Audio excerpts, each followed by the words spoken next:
మీరు ఎప్పుడు నిర్లక్ష్య పెట్టాం మేము మేము నిన్ను ఎప్పుడు నిర్లక్ష్య పెట్టామని మీరు అడుగుతారు. నిర్లక్ష్యము కదా.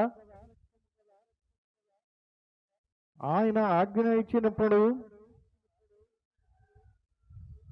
ఆయన మాట వినాల్సిన అవసరత ఉందా?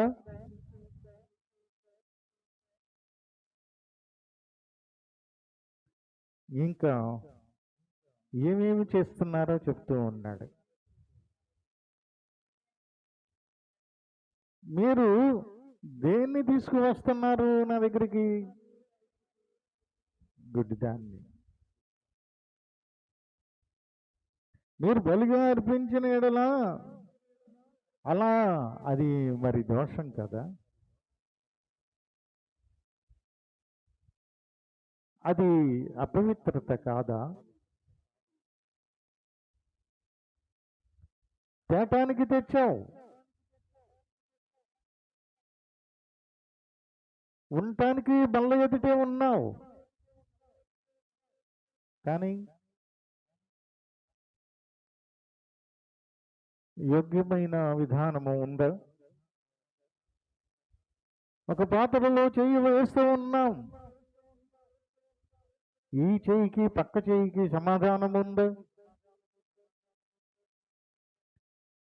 యోగ్యమా?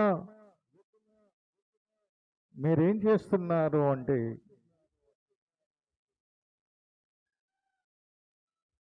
కుంటిదాన్నైనను రోగము గలదానైనను అర్పించిన ఎడల అది కాదా? అంటే మనం ఎప్పుడు అలా చేశామని అడగచ్చు, కానీ ఆత్మానుసారముగా ఆలోచన చేసినప్పుడు మన మనసే కుంటిదయ్యి ఉంటుంది కదా. సరిగా సమాధానకరమైన శాంతికరమైన విధానము లేనప్పుడు అది కుంటిదే, అది గుడ్డిదే.